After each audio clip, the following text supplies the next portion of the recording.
Pour notre première lecture ce soir, nous allons lire dans Actes chapitre 17, sur la page 1222. 1222. Actes 17, les versets 16 à 34, donc jusqu'à la fin du chapitre. C'est Paul qui prêche à Athènes, devant les philosophes ayant regardé dans toute la ville pour comprendre la culture et ce qui se passait. Donc, Acte 17, verset 16. Écoutons la parole de notre Dieu.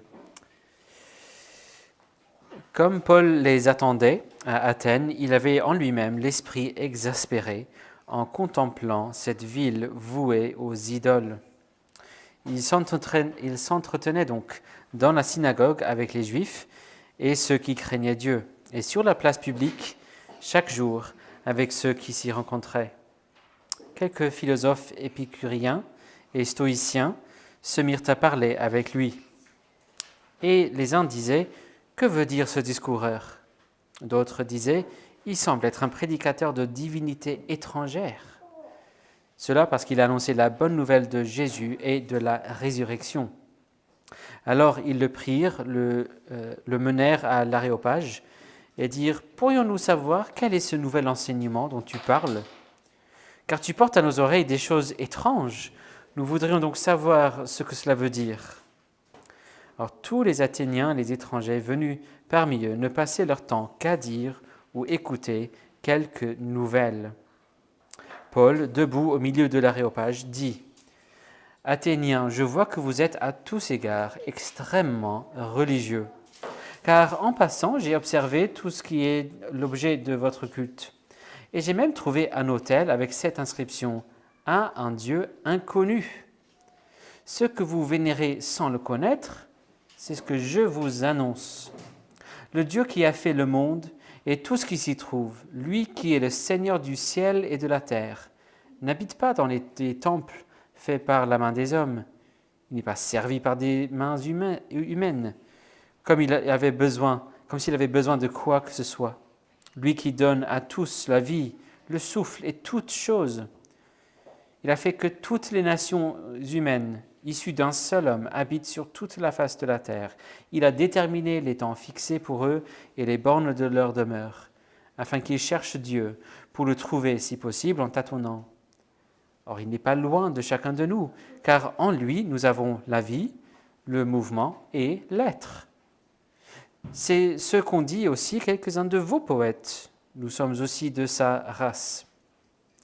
Ainsi donc, étant de la race de Dieu, nous ne devons pas penser que la divinité soit semblable à de l'or ou à de l'argent ou à de la pierre sculptée par l'art et l'imagination des hommes. Dieu, sans tenir compte des temps d'ignorance, annonce maintenant à tous les hommes, en tout lieu, qu'ils aient à se repentir.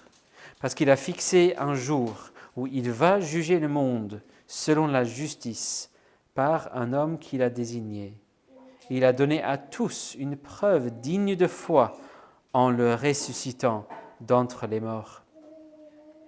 Lorsqu'ils entendirent parler de résurrection des morts, les uns se moquèrent et les autres dirent « Nous t'entendrons là-dessus une autre fois. » Ainsi Paul sortit du milieu d'eux.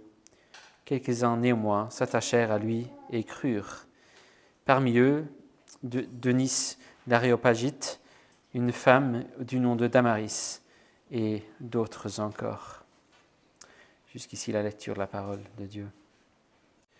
Nous voulons prier pour demander l'aide de notre Dieu, donc prions. Merci notre Père pour le privilège d'entendre ta voix maintenant et de méditer ta loi. Et nous te prions que tu nous donnes de comprendre ce que tu dis et que tu nous parles. Nous te prions notamment que tu nous enseignes ce que nous ne savons pas, que tu nous donnes ce que nous n'avons pas, et que tu fasses de nous ce que nous ne sommes pas. Au nom de Jésus-Christ. Amen. Nous lisons ce soir donc Exode chapitre 20 pour ce début de notre étude dans les 20 commandements, les 10 commandements, Exode 20, 10 commandements. Exode 20, 10 commandements. Et je vais lire les versets 1 à 3. Voici la parole de Dieu. Alors Dieu prononça toutes ces paroles en disant « Je suis l'Éternel, ton Dieu, qui t'ai fait sortir du pays d'Égypte, de la maison de servitude. Tu n'auras pas d'autre Dieu devant ma face. » Jusqu'ici, la lecture de la parole de Dieu. Donc nous continuons notre série que nous faisons dans les textes liés au catéchisme de Heidelberg. Et cette semaine, le catéchisme nous amène à démarrer les 10 commandements. Nous les entendons chaque dimanche matin, n'est-ce pas? Et on va sûrement revenir souvent aux 10 commandements. Tant que l'on fait une série qui suit un catéchisme, forcément on va retrouver les 10 commandements. C'est un sujet essentiel dans grand nombre de catéchismes, tout comme le credo et la prière du Seigneur sont souvent revisités. Donc après les 10 commandements, on verra le Notre Père aussi. Et il pourrait nous faire du bien donc de nous concentrer sur un aspect en particulier de la loi à chaque fois que nous l'étudions. Et donc ce que je vous propose de méditer cette année avec ce parcours qu'on fait, c'est surtout la beauté de la loi de Dieu. Nous allons regarder chaque commandement et chercher à comprendre en quoi la loi de Dieu est belle, en quoi ces commandements sont beaux et comment ils nous présentent une belle vie et même de belles perspectives pour l'éternité. Parce que dans un sens, chaque commandement porte dans un sens une promesse pour l'avenir. Nous attendons un jour où il est vrai que nous n'aurons vraiment pas d'autre Dieu. Nous ne serons jamais tentés d'avoir d'autre Dieu. Et en quoi c'est une belle chose.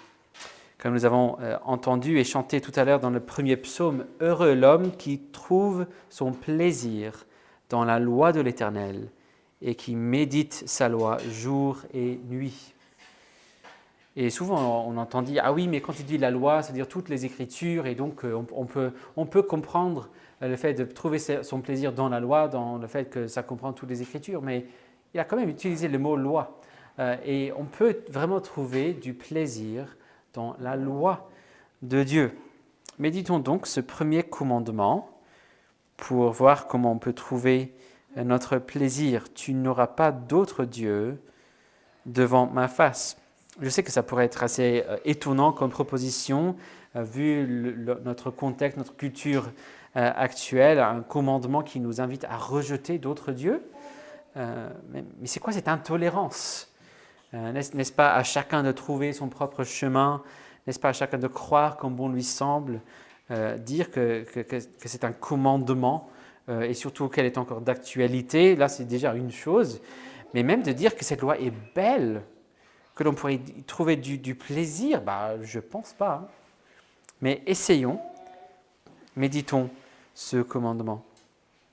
On verra tout à l'heure, quand on le dit ensemble, ce que dit le catéchisme de Heidelberg concernant ce premier commandement. Mais voici comment le petit catéchisme de Westminster résume le devoir exigé par ce commandement. Je cite, « Le premier commandement exige de nous de savoir et de reconnaître que Dieu est le seul vrai Dieu et notre Dieu, et de l'adorer et le glorifier en conséquence. » Et on pourrait dire que là, on a 3 aspects, savoir, reconnaître, et puis adorer, glorifier ensemble. Le premier commandement exige de nous de savoir et de reconnaître que Dieu est le seul vrai Dieu et notre Dieu, et de l'adorer et le glorifier en conséquence. Suivons donc ces 3 aspects pour trouver la beauté de ce commandement. D'abord, savoir. Ce commandement nous invite à connaître la vérité. Et déjà, c'est une belle chose. Notre monde n'aime pas que l'on ose prétendre que notre Dieu est le seul vrai Dieu.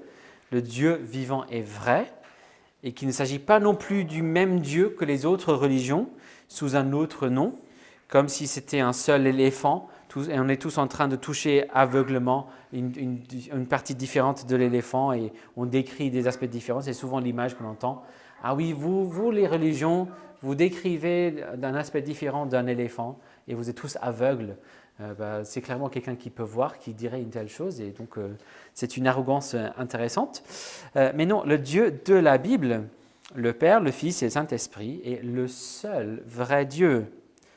Ce n'est pas le Allah de l'islam qui est le vrai Dieu, ce n'est pas le Dieu du judaïsme même, car même s'ils utilisent le texte de l'Ancien Testament, ils rejettent quand même la suite de ce que Dieu a révélé à propos de lui-même en Jésus-Christ. Ils rejettent ce que Dieu a dit à propos de lui-même, et donc ce n'est dans un sens pas le même Dieu. Ce n'est pas le Dieu des témoins Jéhovah, ni celui des Mormons, ce n'est pas les dieux des religions hindoues non plus. Il n'y a qu'un seul Dieu. Le monde dit que c'est moche comme idée, c'est intolérant, c'est trop restreint, mais bien au contraire, c'est une belle idée, principalement parce que c'est la vérité, mais plus aussi parce que c'est ici la vie éternelle. Comme Jésus le dit dans Jean 17, la vie éternelle, c'est qu'ils te connaissent, toi, le seul vrai Dieu, et celui que tu as envoyé, Jésus-Christ. Vous voulez la vérité, vous voulez la vie éternelle. Ce commandement vous invite à savoir qui est le seul vrai Dieu, à savoir qui est votre Créateur, savoir pour qui vous existez, savoir où se trouve la vie éternelle. Il vous donne également la joie de la simplicité dans la vie. Vous pouvez savoir que ce n'est pas un autre Dieu. Vous n'avez pas à craindre un Dieu concurrent. Il n'y a pas un autre Dieu qui va venir dire « Ah non, c'est moi en fait ». Non, non. Vous pouvez vous concentrer sur ce Dieu. Vous pouvez engager votre vie entière vers ce Dieu unique et vrai. Donc savoir. Puis deuxième aspect, reconnaître. Le fait de nous donner non seulement la vérité, que c'est lui le seul vrai Dieu, mais aussi un commandement, un appel à le reconnaître, de l'avoir en tant que Dieu, c'est aussi une belle chose. Par ce commandement, il nous invite à répondre à la vérité, non seulement avec l'intelligence, et cocher la case, dire « Ok, je suis d'accord, il n'y a qu'un seul Dieu », mais aussi avec le cœur, avec la volonté. Il nous invite à vouloir reconnaître la vérité. Il n'efface pas notre volonté pour faire de nous des robots monothéistes. Il nous a donné notre volonté pour que nous sachions l'utiliser. On voit dans d'autres passages, comme dans Ésaïe 40 par exemple, Dieu qui dit « À qui voulez-vous comparer Dieu ? Et quelle représentation dresserez-vous de lui ?» Ésaïe va continuer pour comparer Dieu avec des idoles. C'est un artisan qui fonde la statue et c'est un orfèvre qui la couvre d'or et il soude des chaînettes d'argent, etc. Mais ce commandement nous invite dans un sens à comparer Dieu avec toutes les choses, toutes les idoles qui pourraient chercher à nous distraire et nous séduire. Vas-y, compare. Compare le Seigneur Dieu avec le pouvoir, avec la carrière, avec la réussite, avec cette fille-là, avec tes dons intellectuels, avec le respect des gens, avec ta famille, avec l'argent. Compare ces choses-là avec Dieu. Qu'est-ce qui sort de cette comparaison ? Compare et vois ce que ça donne et reviens pour reconnaître que c'est le seul vrai Dieu. N'aie pas d'autre Dieu devant ma face. Reconnais que c'est lui, le seul vrai Dieu, vivant et vrai. Reconnais-moi, dit Dieu, et reviens vers la vie éternelle. Et puis le dernier aspect, glorifier et adorer. Dans tout ce que vous savez et tout ce que vous pourriez découvrir, vous ne trouverez rien de meilleur, rien de plus beau que Dieu, le Père, le Fils et le Saint-Esprit. Ce n'est pas possible de trouver de plus beau que lui. Rien ne peut satisfaire comme ce Dieu.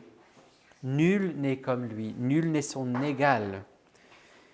Et comme le dit la première question du catéchisme de Westminster, la fin principale de l'homme est de glorifier Dieu et de trouver sa part et sa joie en lui à jamais. Vous pouvez venir à ce Dieu et trouver la meilleure part et la meilleure joie qui puisse se trouver dans toute la création. Vous ne trouverez pas votre part et votre joie en quelqu'un d'autre ou quelque chose d'autre que Dieu votre Créateur et votre Rédempteur. Ce commandement est donc une invitation à une belle cohérence avec ce que vous êtes en tant que créature, de vivre la plénitude de ce que vous êtes en tant que créature. C'est donc la proposition de trouver ou de créer son propre Dieu ou d'adorer d'autres dieux qui est vraiment moche finalement. On peut dire que c'est tolérant, mais non, c'est moche, c'est dangereux, c'est horrible. Cela nous prive de la joie de connaître le seul vrai Dieu et de l'aimer de tout ce que nous sommes. Parce que c'est une vraie joie. Que le Seigneur nous donne donc de le remercier pour le privilège de le connaître, d'appartenir à lui, de faire partie de son peuple, de l'avoir comme notre Dieu, et de savoir que la vie éternelle se trouve seulement en lui, et en Jésus-Christ qu'il a envoyé pour nous sauver de nos péchés. Amen. Prions. Merci, notre Père, pour ta belle loi. Merci pour cet appel que tu nous donnes de t'adorer toi seul. Merci parce que ce commandement nous protège de toute fausse religion et de tout le mal que les faux dieux pourraient faire dans nos cœurs. Nous savons que ceux qui adorent des idoles ressemblent à leurs idoles. Et il n'y a rien qui est beau, qui est bon, qui est vrai comme toi. Et donc le fait de suivre des idoles, ça ne mène qu'à la mort finalement. Merci donc pour cette invitation à la vie que représente ta loi et surtout ce premier commandement. Donne-nous de chercher à le suivre, non pas pour gagner ta faveur, mais parce que nous sommes ton peuple. Tu nous as déjà rachetés et nous pouvons donc suivre ce chemin et trouver et méditer la beauté de cette loi pour chercher à te glorifier en toutes choses. Et nous le prions au nom de Jésus-Christ. Amen.